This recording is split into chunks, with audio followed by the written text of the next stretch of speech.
Students, welcome back to our YouTube channel SS chemistry. जैसे कि बच्चों हम पढ़ रहे थे, हमने एक न्यू यूनिट शुरू की थी stereo chemistry BSc first semester की। तो हमने बेसिक इंट्रोडक्शन लिया था, लाइक आइसोमर क्या होते हैं एंड आइसोमर के टाइप्स क्या होते हैं। ओके, हमने आइसोमर के टाइप्स के बारे में ब्रीफ इंट्रोडक्शन दिया था। उसके आगे आज हम आपको जो आइसोमर है उसके अलग अलग टाइप्स पे चर्चा करेंगे। ओके, तो फर्स्ट ऑफ ऑल हम देखेंगे, पहले मैं रिवीजन करा देती हूँ आपको। आइसोमर हमने पढ़ा था, आइसोमर। तो आइसोमर क्या होते हैं? आइसोमर ऐसे मतलब कंपाउंड जिनका मॉलिक्यूलर फॉर्मूला सेम होता है, लेकिन उनकी एटलीस्ट एक या कह लें उससे ज़्यादा हो सकती है, कम से कम उनकी एक केमिकल प्रॉपर्टी या फिर फिजिकल प्रॉपर्टी जो हो वो डिफरेंट होनी चाहिए। ओके, तो ऐसे कंपाउंड्स को हम क्या कहते हैं? आइसोमर। तो आइसोमर हमने बेसिकली इसे हम दो भागों में डिवाइड कर सकते हैं। फर्स्ट ऑफ ऑल आपका एक होता है स्ट्रक्चरल, ओके, और एक होता है स्टीरियो आइसोमर। ये मैं पहले आपको पहले लेक्चर में बता चुकी हूँ, बस हम एक जल्दी से रिवीजन कर रहे हैं। तो हमने स्ट्रक्चरल या फिर कॉन्स्टिट्यूशनल कह लें, जिसमें स्ट्रक्चरल में क्या होता है कि इनकी कनेक्टिविटी डिफरेंट होती है, और स्टीरियो क्या होते हैं जिनकी कनेक्टिविटी तो सेम होती है लेकिन स्पेस में इनका अरेंजमेंट जो होता है वो डिफरेंट होता है।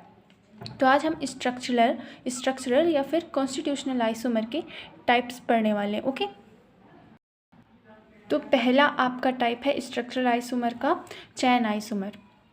चैन आइसोमर क्या होते हैं? Compound which have same molecular formula. ऐसे कंपाउंड्स जिनका मॉलिक्यूलर फॉर्मूला तो सेम है लेकिन हैव डिफरेंट पेरेंट चेन, लेकिन उनकी पेरेंट चेन क्या है? डिफरेंट है। यानी कि वो किस चीज़ में डिफ़र कर रहे हैं? उनकी पेरेंट चेन में। जैसे एग्जांपल के लिए हमने क्या लिया? C4H10। इसको अगर हम ओपनली बनाएं तो कुछ इस प्रकार से बनेगी। अब इस पर हम नंबरिंग कर दें, ये 1 कार्बन, ये 2 और ये 3 और ये 4।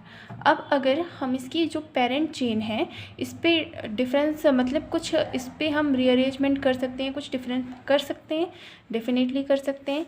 इस वाली ब्रांच को हम उठा के यहाँ लगा दें तो आपकी जो 4 कार्बन की पेरेंट चेन है, यहाँ पर आपकी ये 3 कार्बन की पेरेंट चेन बन गई। अब इसमें क्या डिफरेंस हुआ कि यहाँ पर तो आपकी जो पेरेंट चेन है वो 4 कार्बन की है, लेकिन यहाँ पर आपकी जो पेरेंट चेन है ये नंबरिंग करेंगे 1 2 3। ओके, तो यहाँ पर आपकी पेरेंट चेन जो हो गई 3 कार्बन की। अब इसे पेरेंट चेन पे नहीं लगा सकती क्योंकि अब ये एक ब्रांच हो गई जिसकी हमने पोजीशन चेंज कर दी है। तो ये इसको या फिर इसको एक सब्स्टिट्यूएंट कह सकते हैं। ओके, लेकिन अब ये पेरेंट चेन पे काउंट नहीं होगी। ओके, और दूसरा टाइप है आपका पोजीशन आइसोमर्स। पोजीशन आइसोमर्स क्या होते हैं?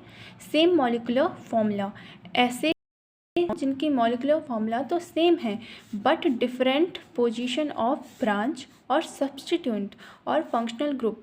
इनके ऐसे मॉलिक्यूलर फॉर्मूला, ऐसे कंपाउंड जिनके मॉलिक्यूलर फॉर्मूला तो सेम है लेकिन वो डिफरेंट है किसमें? अपनी उनकी ब्रांच की पोजीशन डिफरेंट होगी पेरेंट चेन में, या फिर सब्स्टिट्यूएंट जो आपकी सब्स्टिट्यूएंट होंगे उनकी पोजीशन डिफरेंट होगी, या फिर कह लें फंक्शनल ग्रुप की जो पोजीशन होगी वो डिफरेंट होगी। इसके लिए भी हमने एग्जांपल जैसे लिया C4H10O। अब इसको हम बना के देखें। ओके, चलिए बनाते हैं फिर। एक हम इसको इस प्रकार से बना सकते हैं, 1 2 3 4, ये 4 कार्बन हो गए और एक यहाँ पर आपका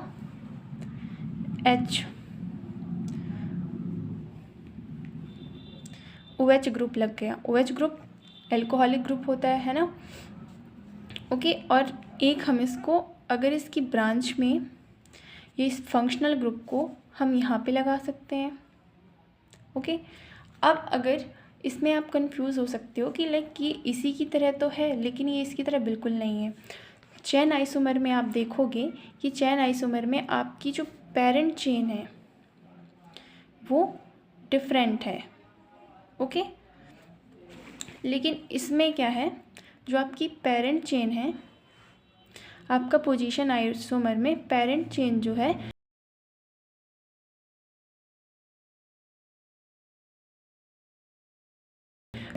वो डिफरेंट हैं। ओके, अगर यहाँ पे आप काउंट करोगे 1 कार्बन, 2 कार्बन, 3 कार्बन, 4 कार्बन, यहाँ पर भी 4 कार्बन की पेरेंट चेन है, और 1 कार्बन, 2 कार्बन, 3 कार्बन, 4 कार्बन, और यहाँ पे भी 4 कार्बन की पेरेंट चेन है। डिफरेंस किस में आया?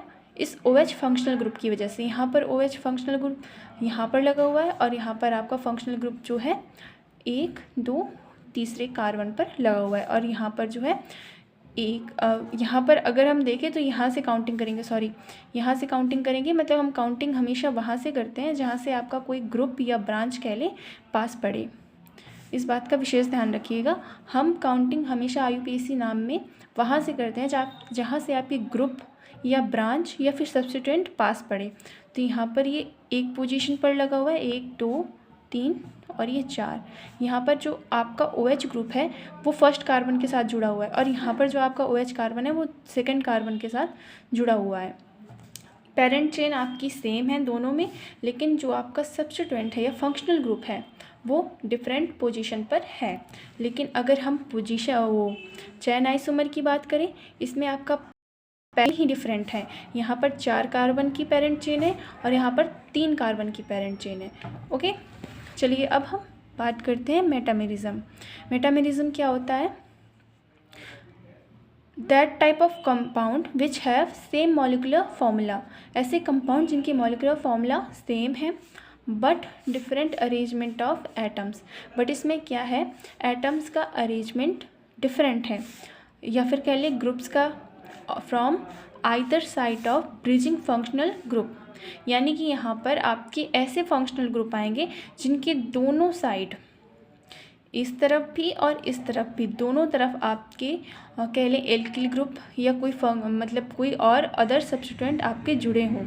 ओके, दोनों साइड से ऐसे की हम बात करेंगे। तो ब्रिजिंग फंक्शनल ग्रुप का मतलब क्या होता है? ऐसे फंक्शनल ग्रुप्स जिनके लेफ़्ट साइड में भी और राइट साइड में भी आपकी कार्बन की चेन प्रेजेंट हो, उसे हम ब्रिजिंग फंक्शनल ग्रुप कहते हैं। तो इसमें क्या होगा, इसमें जो ब्रिजिंग फंक्शनल ग्रुप होगा आपका, उसके दोनों तरफ की अरेंजमेंट डिफरेंट होगी, लेकिन मॉलिकुलर फॉर्मूला सेम रहेगा। जैसे पे भी हमने एग्जाम्पल के लिए C4H10O ही लिया है, जिससे आपका मतलब मैंने हर जगह सेम ही एग्जाम्पल के लिए लिया है, जैसे कि आपको कन्फ्यूज़न ना हो। Like chain isomer, position isomer और टॉटोमेरिज्म और फंक्शनल ग्रुप आइसोमर, ये जो चारों हैं इनमें थोड़ा सा मतलब थोड़ा हम कह सकते हैं थोड़ी चीज़ें कॉमन है, और बच्चे इसमें कन्फ्यूज़ भी होते हैं, इसलिए मैंने सेम ही एग्जाम्पल लिए हैं जिससे आपको कन्फ्यूज़न ना हो। अब अगर हम इसके आइसोमर्स बनाएं, ये आपका क्या बन गया, ईथर। यहाँ पर 1 कार्बन है और इस तरफ 1, 2, 3 कार्बन की चैन है, और यहाँ पर 1, तो टोटल कितने हो गए, कार्बन 4 हो गए।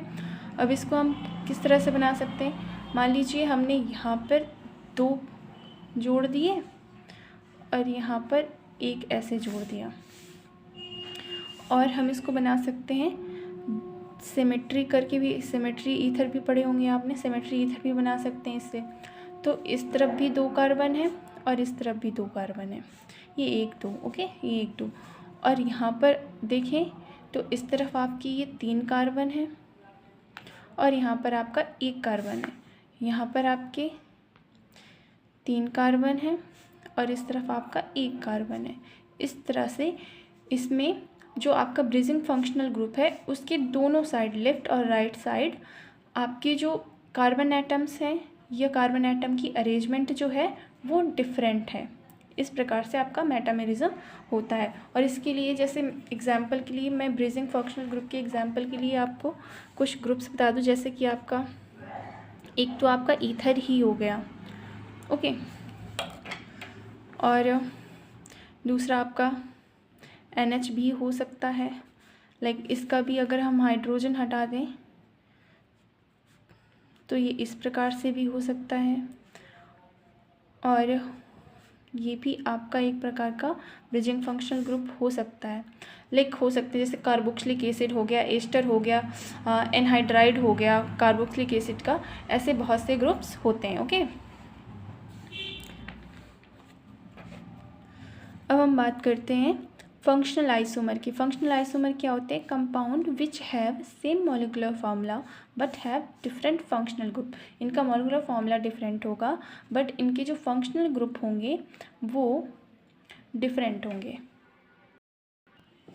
इसको हम एक एग्जांपल से समझते हैं, C2H5OH, या फिर इसको हम इस तरह से लिख दें C2H6O। ओके, अब इसका एग्जांपल हम देखते हैं। एक तो आपका ये एल्कोहल ग्रुप बनेगा, ओके, और एक आपका ये ईथर भी बन सकता है इस तरह से।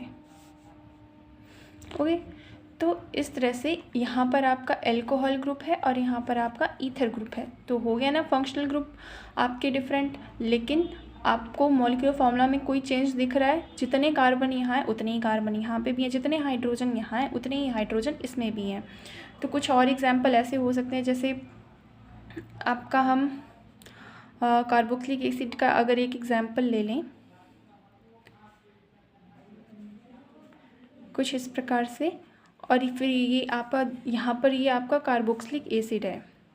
ओके, कार्बोक्सिलिक एसिड का आइसोमर फंक्शनल ग्रुप क्या हो सकता है? आपका एस्टर हो सकता है। तो इसका आइसोमर अगर हम बनाएंगे तो कुछ इस प्रकार से बनेगा। ये आपका एस्टर हो गया और यहाँ पर ये क्या है? Carboxylic acid. कार्बोक्सिलिक, यहाँ पर मैंने किसी भी फंक्शनल ग्रुप के आपको नाम नहीं बताएं, सॉरी फंक्शनल कंपाउंड के आपको नाम नहीं बताएं या फिर आयुपैक नेम नहीं बताएं, क्योंकि मैं इनके आंसर आपसे कमेंट सेक्शन में चाहती हूँ। तो मुझे जो भी बच्चे इस वीडियो को देखें इनके IUPAC नेम आपको मुझे कमेंट सेक्शन में बताने हैं।